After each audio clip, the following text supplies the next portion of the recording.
TV रख के पास पागल हुई सास। आजकल वर्मा जी की पत्नी देवकी जी केबल पर रियलिटी शोज देख देख कर बहुत कुछ सीख रही हैं। जैसे आज तो वो सुबह सुबह बेसुरे आलाप ले रही हैं। सारे गामा धा। माँ जी, सारे गामा पा धा नी सा होता है। अरे वो तो सब गाते हैं, ये मेरा स्टाइल है। आवाज तो कम कर लीजिए माँ जी, पर्दे फट जाएंगे कान के। ये कहो कि पर्दों में आग लग जाएगी। देखना, मेरी आवाज सुन के जज आग लगा देगी, आग लगा देगी, तू तो आग लगा देगी, ऐसा बोलेंगे।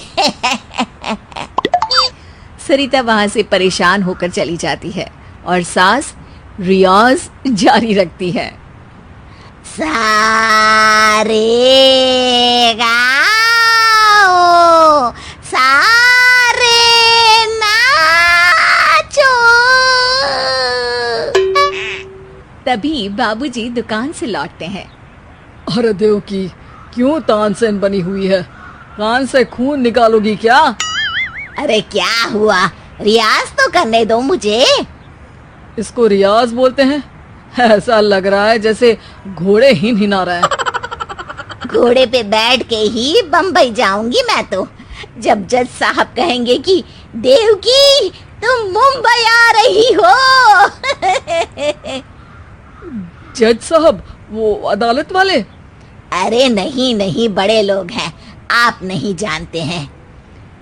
ओ मैं तो छोड़ चली अपना ये देश, बम्बई मुझे प्यारा लगे।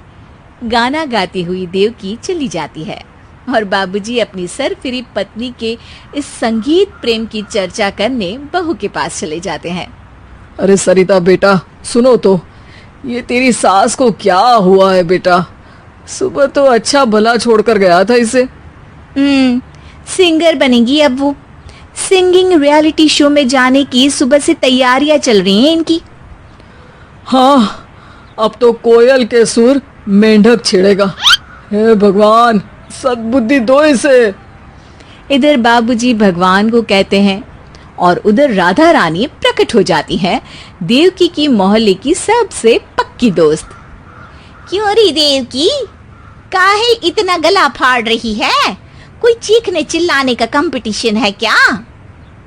अरे ये देख, नया सिंगिंग शो, मैं भी गाऊंगी, हिंदुस्तान के दिलों की धड़कन बनूंगी। अरे इतना बेसुरा गा के दिलों की धड़कन नहीं, दिलों का अटैक बन जाएगी। इससे तो अच्छा है कि नाच ही ले। वैसे भी दिन भर मोहल्ले में नाचती तो रहती है तू, कभी इसके घर कभी उसके घर। देवकी को समझ में आ जाता है कि उसका गाना किसी को पसंद नहीं आ रहा।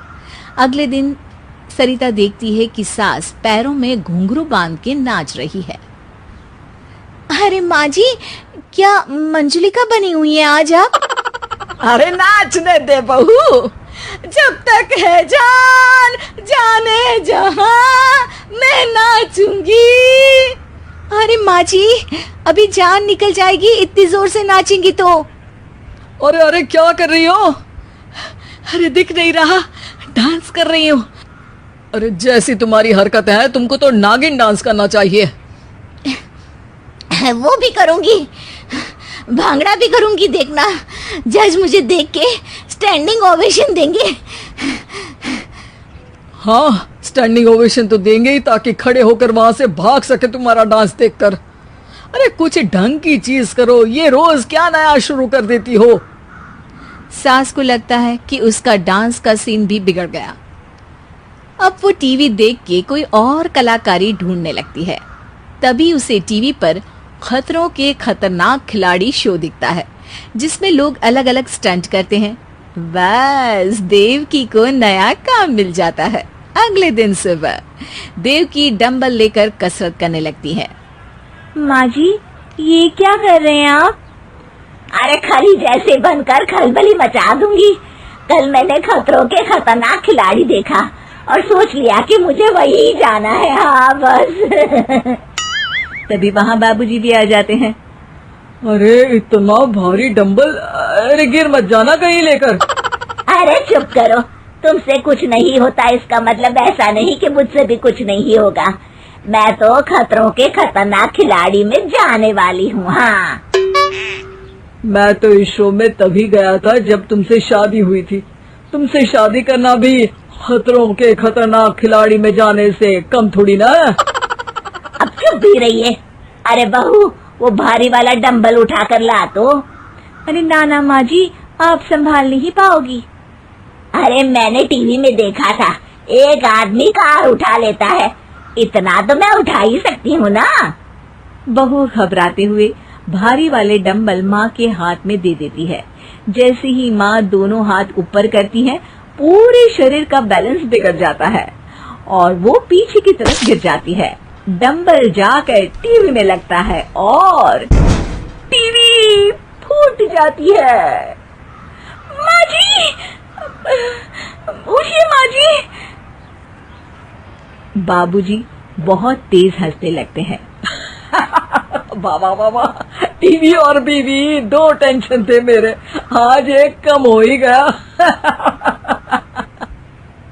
बहू भी सास को उठाते उठाते इस बात पर ताली बजाकर हंसने लगती है और देवकी फिर से गिर जाती है।